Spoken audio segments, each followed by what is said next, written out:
Coding නැතුව app හදමු. හතරවෙනි පාඩම.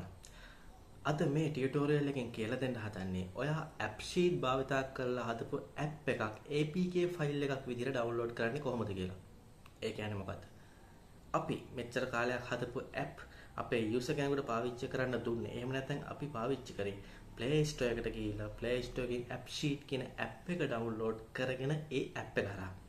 හැබැයි මම අද පොඩි ට්‍රික් එකක් කියලා දෙන්න හදන්නේ. එහෙම නැතුව ඩිරෙක්ට්ම setup ෆයිල් එකක් APK ෆයිල් එකක් අරගෙන ඇප් එක ඉන්ස්ටෝල් කරන්න පුළුවන් ක්‍රමයක් ගැන. අපි වෙන කාට හරි ඇප් එක හදනවා නම් අපි AppSheet ඩවුන්ලෝඩ් කරගෙන මේ ඇප් එකක් යාර පාවිච්චි කරන්න දෙන එක නිකන් ප්‍රොෆෙෂනල් මදි වගේ නේද?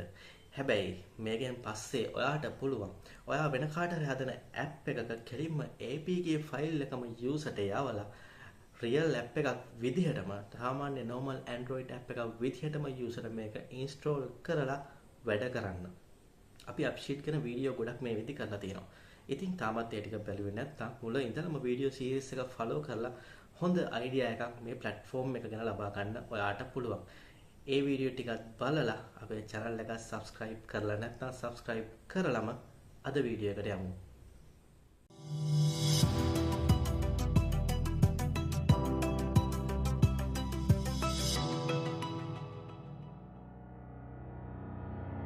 අයිබෝවන් Google Sinhala YouTube channel එකට අදත් ආදරයෙන් පිළිගන්නවා. අද මම කියලා දෙන්න හදන්නේ ඔයා AppSheet platform එක භාවිතා කරලා හදපු app එකක කොහොමද APK ෆයිල් එකක් විදිහට app එක download කරන්න කියලා. අපි මුලින්ම කිව්වා වගේ අපි මෙච්චර කල් භාවිතා කරේ මේ AppSheet කියන app එක. AppSheet app එක Play Store එකෙන් download කරලා ඒක install කරගෙන ඒක හරහා තමයි අපි හදපු app එකක් මෙච්චර කල් භාවිතා කරේ. හැබැයි මම හිතේ කියලා දෙන්න හදන්නේ පුංචි tricks එකක්. කොහොමද මේ ඇප් එකක් APK ෆයිල් එක ඩවුන්ලෝඩ් කරගන්න කියලා. ඉතින් ඒ ඩවුන්ලෝඩ් කරගන්න APK ෆයිල් එක ඔයාලට පුළුවන් වගේ යූසර්ස්ලාට යවන්න. යවලා ඒක හරහා එයාලා ඩිරෙක්ට්ලි සාමාන්‍ය Android ඇප් එකක් ඉන්ස්ටෝල් කරන විදිහටම ෆෝන් එකේ ඉන්ස්ටෝල් කරගෙන පාවිච්චි කරන්න. මම මේකට යූස් කරන්නේ අපි මීට කලින් හදුව මේ bookings ඇප් එක. හොටෙල් මතකද අපි ඇප් එකක් හදුවා. මෙන්න මේ beach resort කියලා හොටෙල් එකකට මීට කලින් වීඩියෝස් තුනක් අපි කරලා තියෙන AppSheet ගැන. ඒවත් බලන්න අමතක කරන්න එපා මේකත් එක්කම. මම කියලා දෙන්නම් කොහොමද මේක APK ෆයිල් එකක් විදිහට ඩවුන්ලෝඩ් කරන්න කියලා. ඒකට මේ ඩිප්ලොයිමන්ට් ඔප්ෂන් එකට යන්න ඕනි. ඔයාලට පේනවා not deployed කියලා තියෙනවා. මේක ප්‍රොටෝටයිප් ඇප් එකක් විදිහට තමයි තාම තියෙන්නේ. අපි ඩිප්ලොයිමන්ට් චෙක් එකකට ගියාම ඔයාලට පේනවා මේක ඩිප්ලොයි කරන්න රෙඩි නෑ කියලා තාම පේනවා. ඒකට හේතුව තමයි ඇප් ඩිස්ක්‍රිප්ෂන් වල පොඩි වැරදි තියෙනවා. නිසා අපි මේ ඇප් එකට ඩිස්ක්‍රිප්ෂන් එකක් මුත් භාවිතා කරලා නැහැ. මේ ඇප් එක පාවිතා කරන ඉන්ඩස්ට්‍රි අපි මුලදී ඇප් එක සඳහන් කරේ නැහැ. ඉතින් ඒ එරර්ස් ටික පෙන්නනවා සහ account status එක මොකද සාමාන්‍ය APK ෆයිල් එක ඩවුන්ලෝඩ් කරලා මේ විදිහට යන්න නම් ඔයාට pro license එකක් ගන්න ඕනි වෙනවා. නමුත් මම කියලා දෙන්න හදන්නේ pro license එකක් නැතුව කොහොමද APK ෆයිල් එකක් ඩවුන්ලෝඩ් කරන්න කියලා.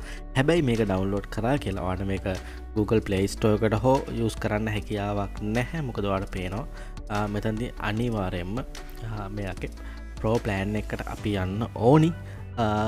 අපි Google Play Store එකට මේ app එක publish කරන්න නම් right මම පෙන්නන්නම් කොහොම ඒකේ APK ෆයිල් එක download කරන්න කියලා. මේ විදිහට අපි මේ errors ටික ignore කරලා deployed state එකට මේක මාරු කරන්න කියලා මම මේක command එක දෙනවා.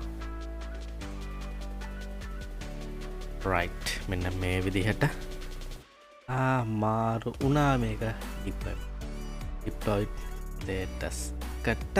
මේක මං standard app එකක් කරන්න කියලා මෙතනින් okay එක දෙනවා.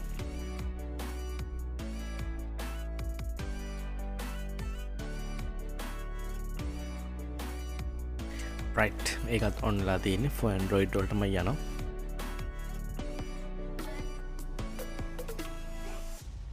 right මම මෙතනින් serial branded version option එක click කරලා ඔයාලට පේන්නේ නැති.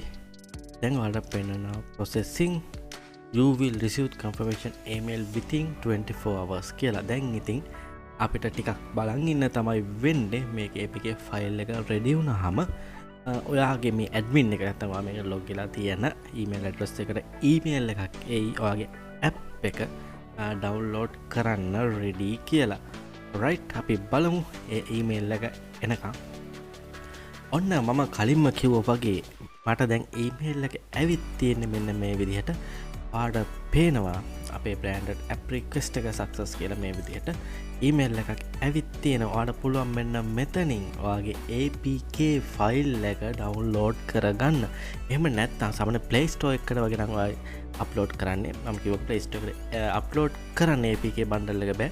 ඇප් බන්ඩල් එකක් විදිහට තමයි අපේ Google Play Console එකෙන් අපි අප්ලෝඩ් කරන්න ඕනේ. ඉතින් ඒකත් මෙතනදී ඩවුන්ලෝඩ් කිරීමේ හැකියාව මෙන්න මේ විදිහට ඔයාට ලබා දීලා තියෙනවා. ඉතින් මේ APK එක ඩවුන්ලෝඩ් කරලා ඔයාට පුළුවන් ඕන මොබයිල් ෆෝන් එක මේක ඩිරෙක්ට්ලි ඔයාගේ ඇප් එක ඉන්ස්ටෝල් කරන්න.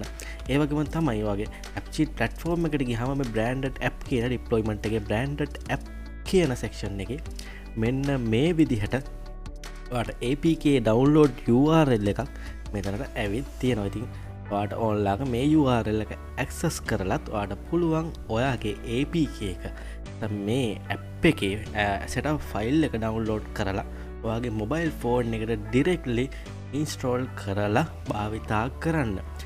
ඔයා මේ විදිහට APK ෆයිල් එකක් ඔයාගේ මොබයිල් එකට ඉන්ස්ටෝල් කරලා ඩවුන්ලෝඩ් කරලා ඉන්ස්ටෝල් කරලා භාවිතා කරනවා මතක ඇතිව ඔයාගේ ෆෝන් එකේ settings වල තියෙන unknown source function එක on කරන්න ඕනේ. කියන්නේ Play Store එකෙන් පිට තියෙන APK ෆයිල් එකක් ඔයාගේ මොබයිල් එකට ඉන්ස්ටෝල් කරලා භාවිතා කිරීමේ option එක ඔයා සක්‍රිය කරලා තියෙන්න ඕනේ. ඉතින් මේ විදිහට තමයි ලේසියෙන්ම ඔයා හදපු app එකක් APK ෆයිල් එකක් විදිහට ඩවුන්ලෝඩ් කරන්න. ඔයාට දැන් පුළුවන් අපි කරපු ඩිප්ලොයිමන්ට් එක ආපහු රිටර්න් ටයිප් එක රිටර්න් කරන්න ප්‍රොටෝටයිප් ස්ටේට් එකකට මේක මෙතනදී ප්‍රොටෝටයිප් ස්ටේට් එකට චේන්ජ් කරා කියලා නැවත මේ APK එක වෙනස් ඉවත් වීමක් සිද්ධ වෙන්නේ නැහැ. අපිට මේක නැවතත් මේ විදිහට ප්‍රොටෝටයිප් ස්ටේටස් එකට ඔයාගේ ඇප් එක චේන්ජ් කරලා ඔයාලට මේ APK ෆයිල් එක උනත් ආයෙ ලබා ගැනීමේ හැකියාව තියෙනවා. ඉතින් ඔයා මොන හරි චේන්ජ් එකක් කරොත් ඔටෝමැටිකලි දැන් ඔයාගේ ඇප් එකට මේක අප්ඩේට් වෙනවා. ඔයාගේ යූසර්ස්ලට ලේසියෙන්ම APK ෆයිල් එක යවලා ඇප් එක ඉන්ස්ටෝල් කරගැනීමේ හැකියාව දැන් ඔයාට තියෙනවා. අපි Play Store එකෙන් AppSheet app එක ඩවුන්ලෝඩ් කරලා මේක භාවිතා කරන්න කියනට වැඩිය නිකන් ප්‍රොෆෙෂනල් විදිහට ඔයාට පුළුවන් APK ෆයිල් එක දැන් ඔයාගේ යූසර්ස්ලට යවන්න. ඉතින් මේ විදිහට තමයි AppSheet වලින් හදන app එකේ APK ෆයිල් එක ඩවුන්ලෝඩ් කරගන්නේ. මේ වීඩියෝ එක ගැන ඔයාලට හිතන දේ කමෙන්ට් එකක් දාලා යන්න. මොන හරි ප්‍රශ්න තියෙනවා නම් ඒකත් කමෙන්ට් එකක් දාන්න. නැත්නම් අපේ Facebook page එකට ප්‍රශ්න දාන්න. අපි ඒවට හරියට විදිහට උත්තර ලබා දෙන්නම්, විසඳුම් ලබා දෙන්නම්. මේ වගේම තවත් වීඩියෝ සීරීස් එකක් ඉක්මනටම ගේනවා. ඉතින් මතකතුව තාම channel එක subscribe කරලා නැත්නම් subscribe කරලා යන්න. ඔයා වගේම දැනුම හොයන යාළුවෝ ඉන්නවා නම් මේ වගේ දේවල් වලට කැමති නැත්නම් තාක්ෂණයේ වැඩ ලේසි කරගන්න භාවිතා කරගන්න කැමති යාළුවෝ ඉන්නවා. මතක ඇතුව අපේ channel එක යාට share කරලා මේ දේවල් කියලා දෙන්න අමතක කරන්න එපා. ඉතින් තවත් වීඩියෝ එකකින් ඉක්මනටම හමු වෙමු.